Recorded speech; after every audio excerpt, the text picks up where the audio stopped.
Hi everybody, I guess it's good afternoon. I came in from the East Coast today, so I'm a little disoriented on time. But I'm going to do a quick overview today. I know some of you are patients, some of you are caregivers, both of loved ones who are here and those who have passed. And so there's lots of updates, lots of changes. I'm going to give a quick overview of kind of a wide variety of things, from some of the current treatments that we're using, some of the acute side effect management. Of course, each of these topics could be about an hour long each, so I'm going to try to cover everything in about 20 minutes. And then talk about some stents and drains management. I know it's a hot topic. I presented this on some of the online forums and stuff before. So I'm going to go over a lot of things, and then I want to leave a good chunk for questions, because I hear you guys have lots of questions and are a very interactive group, which is helpful. And the point is to help yourself and other folks. So that's me, obviously. So just want to do a bit of a cholangiocarcinoma 101, trying to cover a lot of topics in a short amount of time. So bear with me and save questions for the end if you could. These are the things I'm going to cover. I think you guys have a printout of all the slides, which is helpful. There's lots of fine print on all of it. So I don't want to read every word, but if you want to reference back, if you're talking to patients or other caregivers, you can reference those slides. So in terms of cholangiocarcinoma, I don't think this is new information to all of you. It's subcategorized into 3 groups.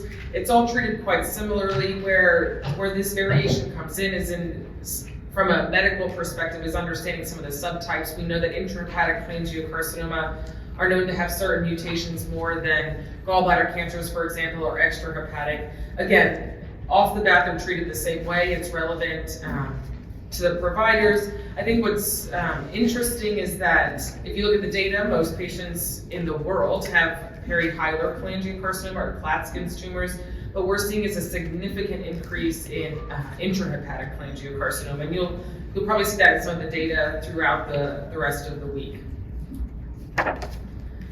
In terms of the stats, about 80% of patients who are newly diagnosed have advanced or unresectable disease. And so my talk today is more focused on the systemic therapies, because that's relevant to most of the patients that are coming to us in the clinic.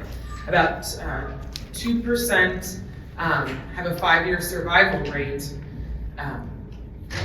who have metastatic cholangiocarcinoma. And so why is that relevant? Because we know that this is an aggressive disease. I don't think this is new information to anybody here. And systemic therapies are needed to try to push this survival rate in a metastatic setting. Also important, it was kind of a shocking statistic, and actually this came out of research done by the CCF, that the median time to diagnosis from symptom onset is approximately 19 months.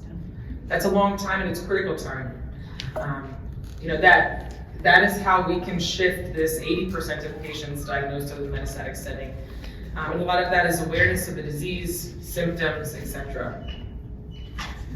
I think a point, and something that all of you are very critical in doing, is advocating for your care. And so consultation with a high volume center and a multidisciplinary team is critical to optimizing the diagnosis and management of patients with biliary tract cancers. Also, biomarker testing, you'll hear lots of that throughout tomorrow's presentations, I'm sure, and throughout the week, that biomarker testing is critical for treatment decisions in cholangiocarcinoma. This actually, the data here, it's quite small, there's lots of letters or numbers, but there was a study done at the Johns Hopkins Multidisciplinary Clinic of 76 patients with biliary tract cancer who came to the MDC in January to December of 2019. So just 1 year of data. This was done by one of our clinical fellows. And so you can see that 8% of diagnoses were changed after patients came to the MDC. And this is, I think, what we're seeing and why we're seeing more cholangiocarcinoma diagnosis, because traditionally these patients, there's many patients who've been diagnosed with HCC, which is the other primary liver cancer. You do not need a biopsy to diagnose HCC. So on imaging, traditionally patients are diagnosed with HCC, they're treated that way. If they're treatment refractory, they don't, sometimes they do later biopsies, but I think we're pushing for more upfront biopsies, and it's changing diagnosis. So having people who are more experienced in treating liver cancer specifically is important. And then 31% of treatment recommendations changed for patients who came for a second opinion. So this was changes in systemic therapy, changes including multimodal treatment. So this is things like including radiation, including interventional radiology, etc. So the multidisciplinary teams are going to include more professionals than surgical oncology and medical oncology. It's actually very important for the patients because you can meet multiple providers at the same time. It gets very burdensome to come to multiple appointments for different providers. So this is something that I would advocate for if you're communicating to newly diagnosed patients or talking to caregivers of newly diagnosed patients, that high volume centers and patients that specialize in the care of these specific and rare cancers is important because it can change the trajectory for these patients. This is, again, a very busy slide and one that you'll see over and over, but we talk about biomarker testing. And so these are just some of the molecular alterations in cholangiocarcinoma. In the second column over, you see the frequency in cholangiocarcinoma, those being, the most common being FGFR2, IDH1. But they have significant, and actually some of the benefit numbers, the overall response rates, etc., there's actually better data now of higher overall response rates. These, having molecular testing can change the outcome for patients. Patients who were unresectable can become resectable due to very significant response rates, especially from FGFR2 inhibitors, MSI, or high tumor mutational burden, which is the TMB number. So it's not necessarily important for you guys to understand all of these details and what the treatments are, but just pushing for this testing to be done. So this is a very broad out overview of the treatment, first line and second line. It goes beyond that. There's lots of NCCN recommendations and compendia, which NCCN guidelines, I should say, is what doctors are using and providers are using to make treatment decisions. And so if you're in small community hospitals or in more rural areas, this is what oncologists refer to make treatment decisions. It outlines how to diagnose, how to stage, how to pick the treatments. And so this is what they're going to see when they pull up the NCCN guidelines. And it's important, I think what it has helped drive an improvement in molecular testing for patients with cholangiocarcinoma is that when they open up the NCCN guidelines, they're seeing all, the alphabet soup of cholangiocarcinoma, FGFR2, IDH1, and it prompts them to do more testing, which I think that has helped. But first line, in terms of if a patient is newly diagnosed with metastatic disease, they see a medical oncologist. Typically what's being recommended these days, and the nuances exist, but it's either gemcitabine cisplatin durvalumab, gemcitabine cisplatin alone, gemcitabine cisplatin and nab-paclitaxel or Abraxane is the other name for that drug, is another option. There are newer studies coming out, and it's probably not going to be used quite as often, but there is still a role for this treatment for patients. So that's in the first line. At this point, the molecular testing typically is being done, and so these medicines are started first as we're waiting for results. And then as results come through, it can change what is used in the second line. If patients do not have any targetable mutations, which as I'm meeting new patients and we're sending for molecular testing, we want, those results can make people very hopeful, but only about 40% of patients have an actual mutation. So you don't want to put too much stock in it. I think it's important to recommend it. It can change treatment outcomes. But also when I'm presenting up front, I say, it's also normal that you do not have an actionable mutation, and that's okay. There are still treatment options for you, even if you do not have actionable mutations. And those include usually FOLFOX, which is a combination of multiple chemotherapies, or 5-FU liposomal irinotecan, or Nalyuri is the other name for that. I included the drugs below it. I'm going to break these down a little bit further, but FGFR2 drugs, there's pemigatinib and futibatinib. There used to be a third one that is not there any longer. IDH1 is ivosidenib, and then immunotherapy, or pembrolizumab, is used for patients who have microsatellite unstable, or MSI, or a high TMB tumor. So in terms of side effect management, again, this is a talk that can go on for a long time, but I'm going to try to go quick, and then there's a lot more on the slide handouts that you have. So In terms of chemotherapy, this is the majority of what patients are going to be on in the front line with systemic therapy. Sometimes patients will be on chemotherapy in what we call the neoadjuvant setting or before surgery. So it's included in many realms because in some instances there's patients that have a tumor that if it gets smaller can go to surgery. So chemo can be used in multiple settings. The main ones that I had mentioned are the gemcitabine cisplatin, the FOLFOX, FOLFIRI I threw in there. There's another word I didn't mention prior, and that's Xeloda. Some of you may recognize this, or capecitabine is the other name, of course, because everything has at least two names. Xeloda is used in the setting after a patient has had surgery, typically, and what's called the adjuvant setting. So listed are many of the side effects that I think probably many of you are familiar with, have heard people talk about, or you've experienced yourself. They overlap between one, and so if patients go from one chemotherapy, one combination to the next one, there's usually compounding effects, there's accumulating effects, and it can be obviously very difficult for patients. Then the family members and caregivers trying to help patients get through this, and what's normal, what's not normal. So fatigue is probably the thing that I hear patients come to me the most about. How can I help this? What can I do? How do I make this go away? And challengingly, there's not really an answer of how to make it go away, but it's what can we do from a diet standpoint, from an activity standpoint to help make it manageable. And what is manageable versus this is too much and I need to tell my provider?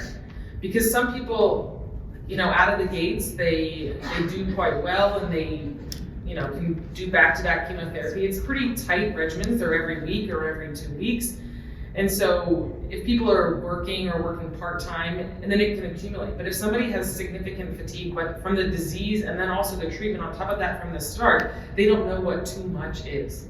And so too much is typically sleeping most of the day, not being able to perform any of their activities of daily living. And so those are things that the providers need to know, because that's not a normal amount of fatigue if you cannot function.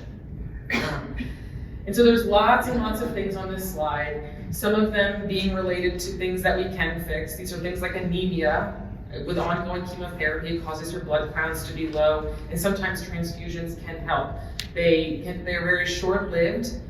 They don't typically last because the chemotherapy ongoing is going to cause ongoing anemia. So it's a balance of those things. Usually dose adjustments are indicated. But the things, I put little stars next to the things that I think are the most practical and reasonable things to do. And exercise is significant. And I don't mean going on the treadmill and doing all that, but even if it's a 10-minute walk that's broken into twice a day, doing that even on the worst days and encouraging that always, because it adds up and it improves. And in the long run, patients are like, oh, doing that when it was the hardest was better in the long run. So just exercise, just more mean activity, just doing some physical activity even when you feel the worst. And then modifying your activity patterns. People will not be able to do the same things that they used to, and normalizing that, letting them know that that's okay. There's people who are very physically active when they come in to start treatment, and they have a hard time adjusting when you say you can't go run 30 minutes every day anymore, and helping modify that. It doesn't mean you can't run at all, but adjusting. Adequate hydration is another important thing. And so a lot of the times oral intake is very challenging, whether it's a side effect from the chemo, whether it's a side effect from the cancer itself, nausea, etc. Sometimes IV hydration is needed. Home care can do home IV hydration. People have to come back into the clinic. This is something that can help take some of the pressure off of feeling the need to do it all the time. So advocating for that. So hematologic toxicity, that's a fancy word for blood counts. Chemo kills the bad cells, but it also kills the good cells. So neutropenia is a word that we hear. Most patients are impacted by neutropenia. The chemo is killing your white blood cells. Patients have to have treatment delays. This is something as a provider I say out of the get-go. Expect treatment delays. I'm a very type A personality. If you gave me a schedule and you said you're gonna have chemo 2 weeks on, 1 week off, I would be marching out my calendar and that's that, and I'm ready, here's my last day. Well, surprise, it's not gonna be that way. People are gonna get hospitalized, they're gonna get infections, they're gonna be neutropenic, their white blood cells are gonna be too low, their platelets are gonna be too low. It throws off the calendar, but if people have that expectation from the start that it's not going to stay on pattern, I think it just helps in the long run. So sometimes it's treatment delays, often it's dose reductions. People are terrified of dose reductions. They think they're getting less chemo, it's gonna not be as effective for the cancer. It is necessary to dose reduce chemotherapy drugs, because if you don't, it can be fatal, because it can be dangerous. People can get severe infections. And also people, we find, get less drug over time because of breaks that are needed to be taken rather than dose reducing. So advising that dose reductions, although they sound scary because you think you're getting less drug, are very important. GCSF is colony stimulated growth factor, or Neulasta is a word that a lot of people have probably heard of before. It's that fancy little box that's on the right. Sometimes you get a shot, sometimes you get the on-body shot. This is a medication that helps boost your white blood cells. This is often after you've had a treatment delay. This gets added to try to prevent it from happening again. We can use transfusions, but there's lots of shortages with blood, so it's not something that we use very often. Typically, our policy is if it's a hemoglobin below 7, which is about half of what it should be. So people at 9 feel terrible and want it, but it just isn't something we can always use. So GI side effect management, I could spend, this is my clinic from sun up to sundown most days. And again, this could go on for a long time. You know, I think you can read the slides. There's lots of different anti-nausea medicines. What I generally say to patients is you should not be vomiting all the time. Nausea does happen, but we have very good drugs. And if you're persistently nauseous, that is not normal. And if you are vomiting, that is not normal. And so we have medications, or sometimes dose adjustments are necessary to adjust that. Calling your provider. And so I came in the back of the room and some of the last discussions were going on. My go-to rule is if you need an answer in 12 hours, you are calling through the triage line. If you have questions or concerns, that's where my chart is very helpful in getting answers. Because I heard somebody say, usually 48 to 72 hours is usually the response time. Some are faster, some are slower, but that is the expected response time from our end. So if you need an answer that day, you're calling through to the triage line. So diarrhea, then constipation, of course. But I would say diarrhea I see more often because of the drugs. Constipation is more from the opioids. Constipation is more from the Zofran or the anti-nausea meds. So often they balance each other out for a few days, and there's a pattern after chemo, and so you don't want to overdo it on one drug until you've had a cycle or two of chemo, because then you realize the pattern sorts itself out in the days.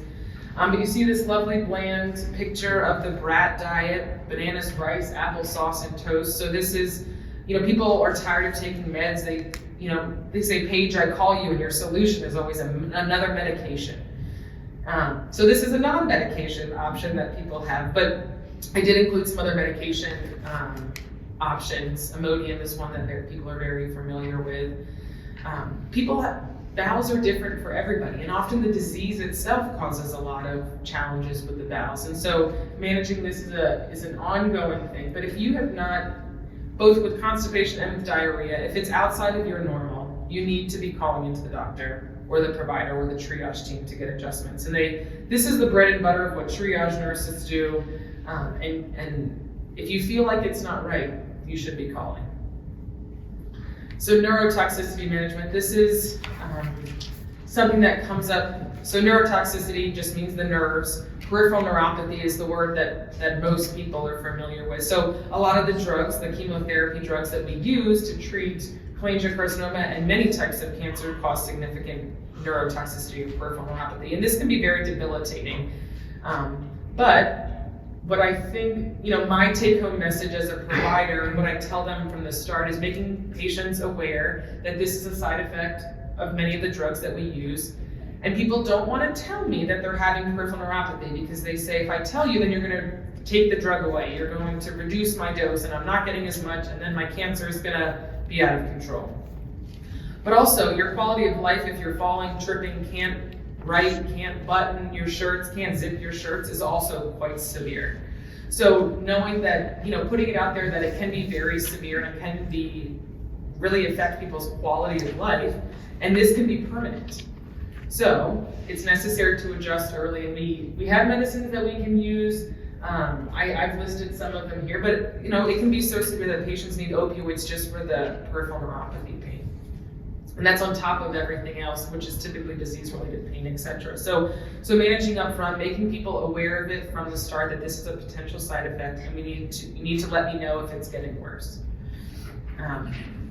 So I have a few slides on some of the most common medications that we use for some of the most common molecular targets. So FGFR2 inhibitors, these are two of the drugs, futibatinib, pemigatinib.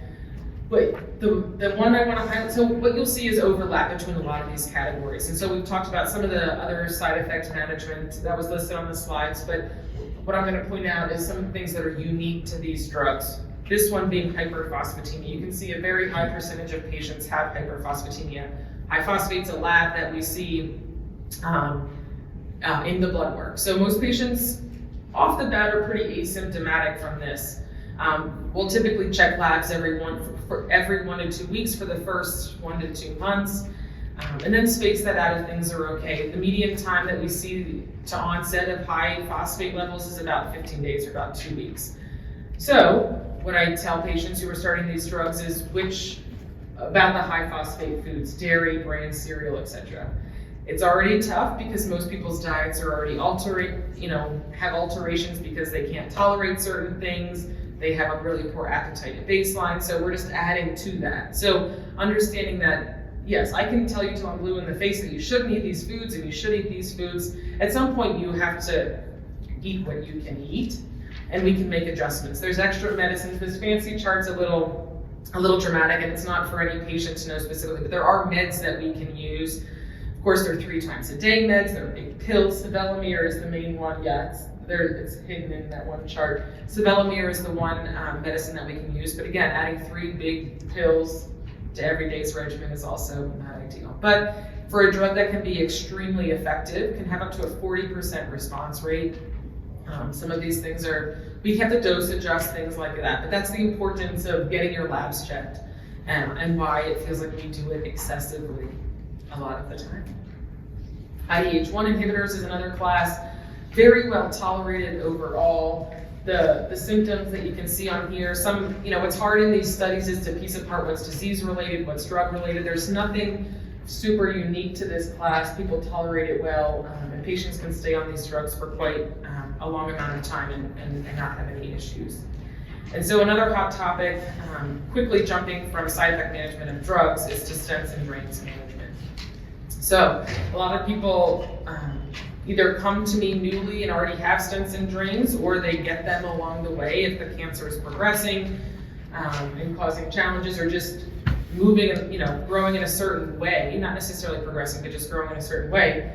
Drains, stents are necessary. So I put pictures here. Some of them have stones, but in most cases for our patients, it's tumors that are actually causing either extrinsic or intrinsic compression, meaning the tumor is on the outside of the bile duct and pushing it and squeezing it so bile can't get through, or there's cancer growing from the inside of the lumen of the bile duct that is causing obstruction, causing jaundice, causing pain, fevers, etc. And we'll get into that. Like, why does this matter?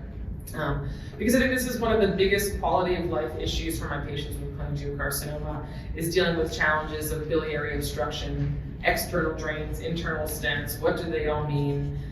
Is this going to be forever? Is usually one of the first questions. And challengingly, the answer is almost always yes, that some extent of a stent or a drain is almost always forever once it is there.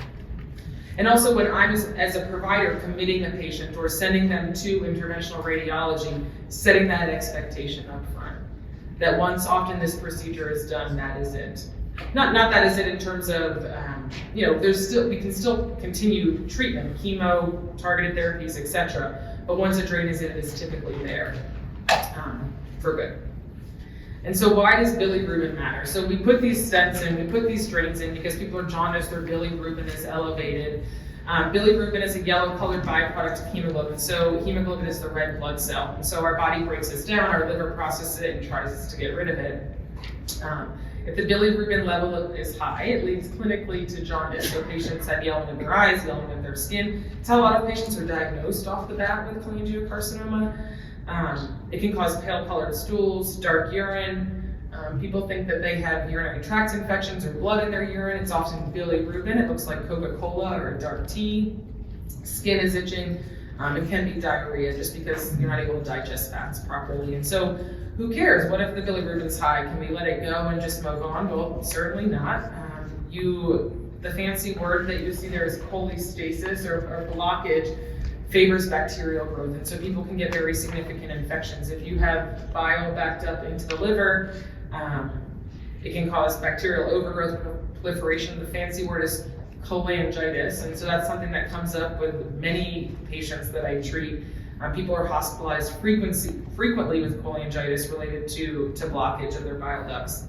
And this can cause liver failure ultimately, is the moral of the story. There's lots of things listed there, but you back up bile, you don't let the liver filter through, the liver can't do its job.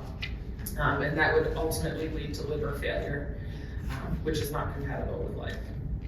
And so how do we fix the blockage? There's two main ways that that patients have this done. So one of them is ERCP.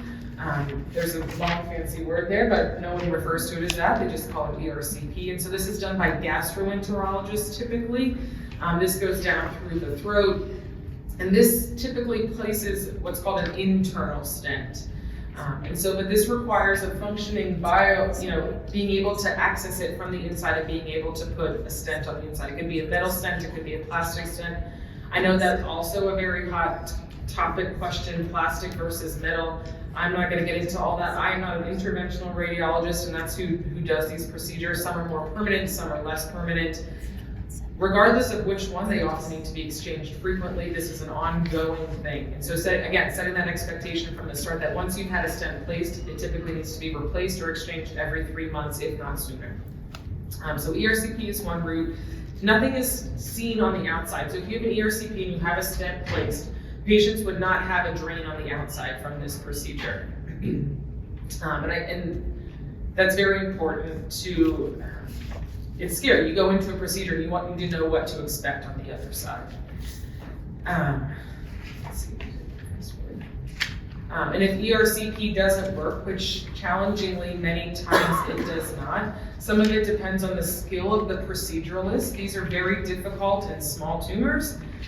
So we have very specific endoscopists that are doing these ERCPs for patients with cholangiocarcinoma, and they often are not successful. And we're a high volume center at Johns Hopkins, we're seeing a lot of these, and still they can be very difficult just because they're very, the tumors can compress the ducts so significantly that you can't pass any sort of instrumentation through. And so what happens is patients go to interventional radiology typically, and they have a percutaneous biliary drain placed.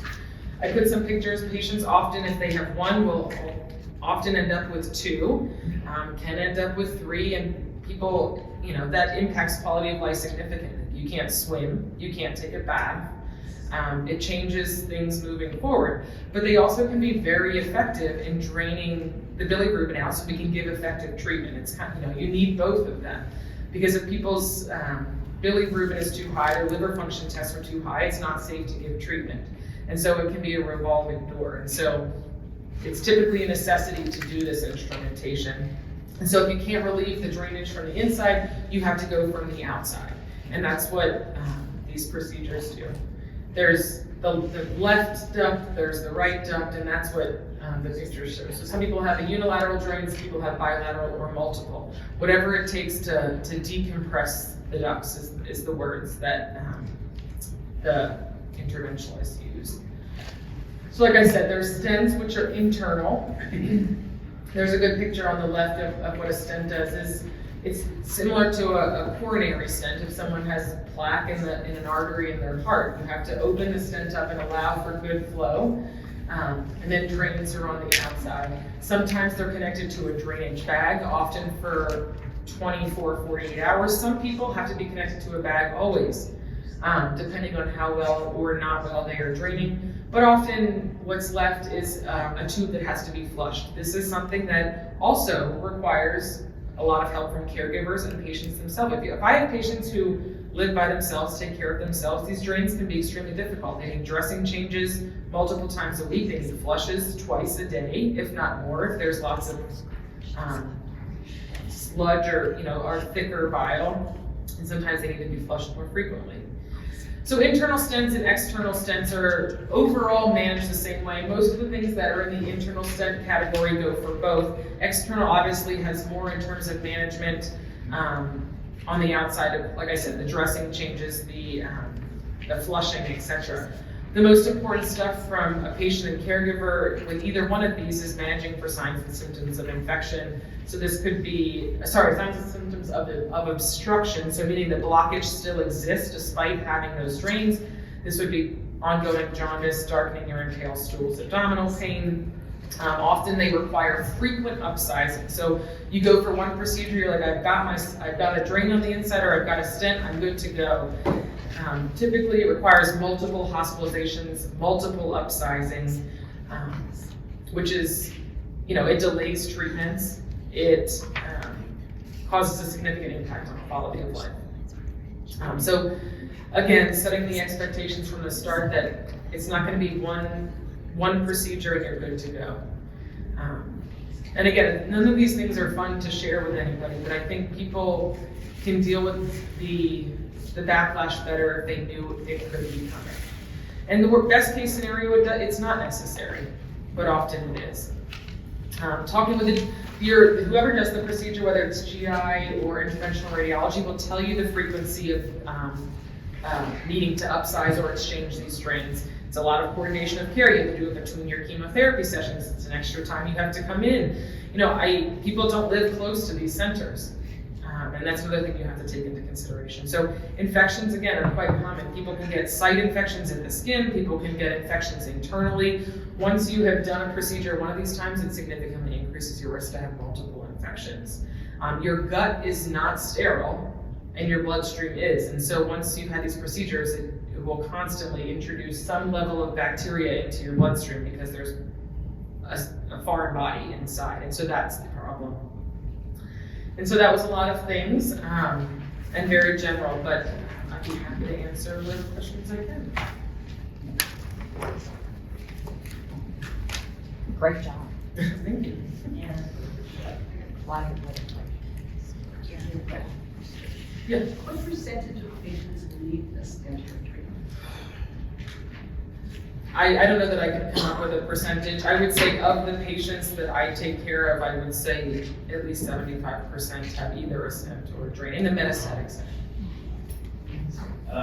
Regarding the stent, I don't know if everybody knows, but the website, the Cholangiocarcinoma website, has a form, an incredible form that you can fill out that your patient can carry with them, that has when it was placed, who the doctor is, so that is with them if necessary. Yeah, and as the nursing, working on the nursing advisory board, what we're trying to do is create a better, quick little guide for people on flushing, draining, things like that, because these are questions that come through constantly. But there's all these details that have to do with these things. They all have what's called a French, which is a size, and you upsize, you downsize. They have lengths. There's lots of data, and so having that little card just with whatever your info is. There's different brands. As best you can, you want to keep going to the same center who has done that. Because if you go to different hospitals, it gets very complicated. So trying to do the same hospital is a problem. For people who live in rural areas or small towns, I'm just thinking this must be beyond what a lot Correct. of local hospitals can do. And this is why cholangiocarcinoma is very hard to manage in the community. So somebody might be in treatment, but then these problems arise, and the local doctor can handle the cookbook, Yes. delivery of Yes. medication. They can't handle these things. Okay.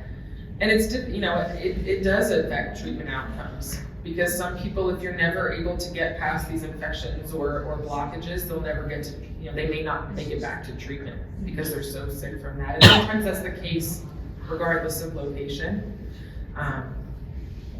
But it is something that we see and is very difficult to manage.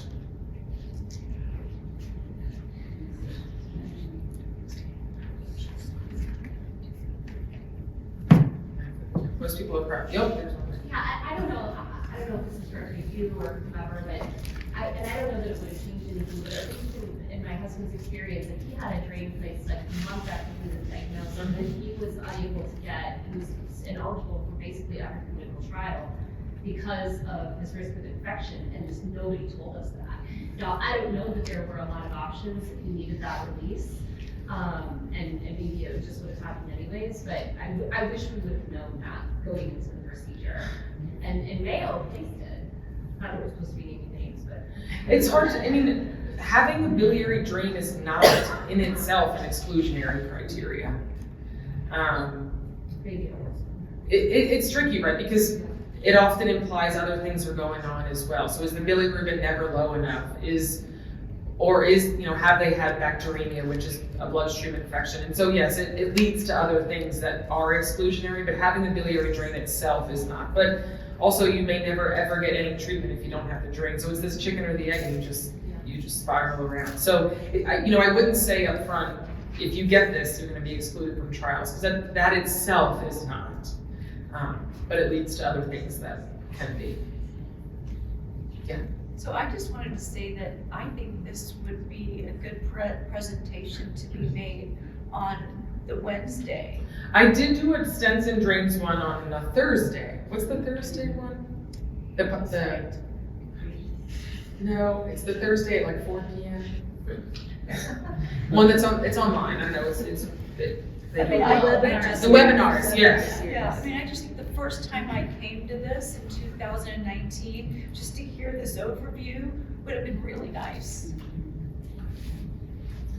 You can break it down just to the treatments. You can do just the stents and drains, and maybe we, as working with the nursing advisory board, we work with some of the patient advisory board members. I'm also a liaison with them with the medical advisory board, so trying to balance all of those things to meet patients and caregivers' needs. And so, yeah, we did a stents and drains, but do we need to do that one more frequently if that's something that maybe needs to capture a larger audience or have, I think they're So they're videotaping this so that it would be available for others. And I think it's one of those things that it helps to revisit it. Yeah. Yes.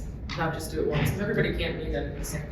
Right. But even for those who heard it once, it's nice to hear it, months later again. It didn't apply to you at one point, so you're like, oh, okay. And then Right. No, it applies later. exactly. But will this be available then, this presentation that you just did, on the YouTube channel or on the website, so that if somebody wasn't getting information like this from their doctors and wanted it? What I would recommend probably is a more formal one, specifically broken down into the topics, perhaps. Every Available. webinar that's been done on the Thursday afternoon is on our YouTube channel. This segment will probably go in our resource folders and we can discuss that further, but it is great things, and these are the kind of things that we want to put for you in the resource folders so that you can disseminate that to mentees when this would be a really great overview for someone newly diagnosed. So thank you for that suggestion. 3 years of post-diagnosis, I've never heard such a clear explanation of all of this. And No, seriously.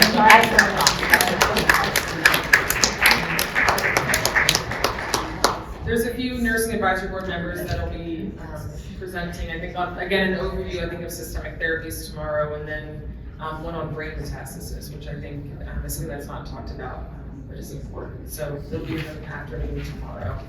But yeah, that's what we need from you. I think you guys, I would guess, communicate with the patient advisory board. There's some overlap, and communicate with them, because they're the ones that come to us and say, this is what we need from a nursing advisory board. It's trying to meet, what we try to do is meet the need of the unmet needs in the community, because there's nurses who are unfamiliar with this, and mid-level providers and NPs, PAs in the community who also need the education of how to care for this. So that's some of what the nursing advisory board is trying to do, but then also meet patient and caregiver needs. So blending those two things. Thank you. Thanks. Thank you.